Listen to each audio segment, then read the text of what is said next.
I told you, and also many authors have written, that in general, the rank-dependent utility model with this non-additive event weighting function is just too general. This weighting function grows exponentially with the state space, just too many degrees of freedom. So if you want to do business, we have to develop sub-cases, special versions, less general models that are more tractable. And one way to do, I present to you now. First, I put up here this line, this funny capital A, script A, a source of events. I call it uniform if something holds what I wrote here for events from that, not for other events, but only for the events from that source. The weighting function is of a special form. It is a nonlinear transformation of the probability measure. The probability additive, of course. So I'm assuming that on that source there exists a probability measure additive. And then we take a nonlinear weighting function applied to the probabilities. That's how we get the weighting function of events. So that's a special case. This surely doesn't hold for all the sources, only for particulars, or quite particular in fact, so it's a special case. But in the special case, we have tractability. Now, this source method says for uniform sources, we can do nice things, and for other sources, you can't just use our method. So in a way, it's a modest approach. It says sometimes you can use our tools, and sometimes you cannot use the tools. So modest in that regard. It's maybe one step less modest because it is sort of suggesting, and there are reasons to believe, that uniform sources are interesting and good to handle, and other sources may be more intractable and less interesting anyhow. It can be suggested, but also more theory should be developed. But anyway, in general, also you should be modest with uncertainty and ambiguity because this is such a rich domain. You can't, just like utility function of non-monetary commodities, you can't expect general properties to hold. Some will be even decreasing or whatever, everything. Also, for uncertainty, you can't expect things to hold in great generality. So if for some important, interesting sub-cases you can do business, already you're happy. And that is what the approach, the source method does. First, I show you how it can accommodate the Ellsberg paradox, the two-color Ellsberg paradox. And you remember there was a known earned K, 100 balls, 50 red, 50 black, and one drawn at random. Also drawn at random was from an unknown ambiguous urn. It also contained 100 balls, each black or red, but you did not know the composition. Now, we apply the source method to both of them, so we have to introduce probabilities to start with. Let us first look at the known earned K. Well, that's quite easy, obvious, because there are in fact even objective probabilities available. Of course, we're going to use them. Then we need the nonlinear transformation function depending on the source through a subscript. So there it is. Here it is a transformation function for that known urn. And let's say it assigns to the probability 0.5, it assigns weight 0.4. That is actually empirically realistic. This is on average what people are doing. So that's how we work here. And maybe you can already sense that here we're just doing the Quigging thing. That is in fact the case. It can be, I already told you that Quigging rank-dependent utility is just a special case of the rank-dependent utility for uncertainty. Decision on the risk is just a special case of decision on uncertainty. I did not fully explain it in every detail, but here you can see this is in fact we're just doing the Quigging model. That's just what's going on here, indeed. Okay, so here, nothing special, nothing, well, we've seen it before in a way. But now we go to the ambiguous unknown urn. And as you see, I'm also writing probabilities there. The source method says we have to do it, otherwise we can't use it. We can do it. I am claiming we can say, also for the ambiguous urn, well, it is reasonable that gambling on black or gambling on red is equivalent. So then if you assign probabilities, they must be the same and it must be 0.5. And the source method said you can just do it. You assign probability 0.5 also to those events.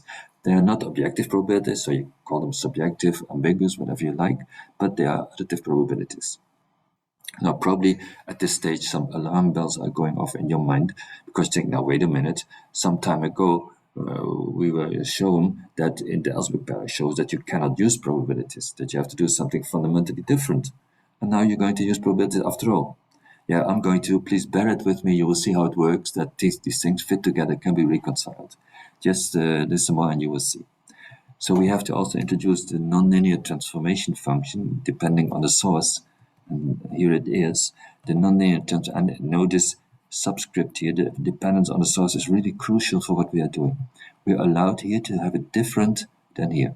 For the known probability 0.5, the weight is 0.4, but for this, call it subjective, ambiguous probability, whatever, 0.5, we take a different weight, a lower weight, 0.3. Well, If we do that, it's easy to see that we are accommodating the preferences, because now the known color, it has a bigger weight than the ambiguous colors. So you rather gamble on the known colors than on the ambiguous colors, and that's what the Ellsworth paradox finds. So it's quite easy to accommodate it. But it is remarkable, and it takes maybe a twist of brain. This is reviving the use of probabilities in the Ellsberg and in ambiguity. And indeed, you can do it. It's simply you must allow, so you have probabilities for all kinds of sources of uncertainty, but you allow them to be treated differently for different sources. That's how you can do it. This basic idea to revive probability in the Ellsberg and ambiguity was first proposed by Chu and Saji in 2008 in a paper. They did this already, but they didn't do what we do otherwise. They were not using rank-dependent utility, or this is in fact a special case of prospect theory. I'll define prospective uncertainty soon to come. Anyway, they did not do that. They use betweenness models, as they are called, and they are less suited, less tractable. They don't work so well. So in that sense, I'm not following their approach in that way. Also, they define sources more generally, and I think too intractable. So also in that sense, I do not follow their source concept. But this basic idea of reviving probabilities by allowing different treatment for different sources, that's what they introduce, and that's what we happily use in our source method. So now let me say a bit more about the Ellsberg-Urn. This is a slide that we saw before, and this was the reasoning arguing that you cannot use probabilities. Although I did say with soft words, maybe you didn't hear, but I did say, at least not in any traditional sense. Because now you see, we can use probabilities after all, but we do it in a non-traditional sense. Where we are deviating from the reasoning that I proposed to you before, I cross it out, isn't here. Because we have the preference for red from known over red from the ambiguous, but still the probability here is not bigger than the probability here. Those probabilities are equal, they are both 0.5. But the thing is, you are treating the probability in the ambiguous urn more pessimistically than in the known urn. That's what explains the preference. So that's how we revive probabilities, by allowing different treatments for different sources of uncertainty. And then subjective probabilities are no more violated, so all these claims can be crossed out. We're back into business again with the use of probabilities. Some more comments. Here is the formula that we were using for the source method. And about tractability, I already told you, probability measure grows linearly in the number of states of nature, so that's not so bad. Then you have to add one nonlinear weighting function, and you can do your things. Now, measurement is, of course, quite some work that cannot be denied. For every different source, you have to measure those probabilities. And then for every different source, you have to measure a different weighting function, and then you can do business. So, and also the utility function, but that's as usual. So this is it is indeed still quite some work, but it's much less work than the general rank-dependent utility model. And it has been demonstrated this can be done in experiments for fitting, for prediction, all these kind of things. This approach is tractable enough to be used also for big state spaces. It has been shown, has been used. In fact, measuring the probability measure is not so very difficult using an exchangeability method. And the exchangeability method was in fact also H. Saji. The exchangeability method, imagine you have a state space, ambiguous, whatever, but a uniform source.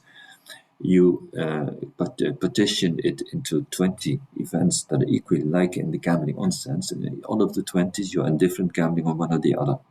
Then it must be that the probabilities are the same, must be 1 over 20, all of them.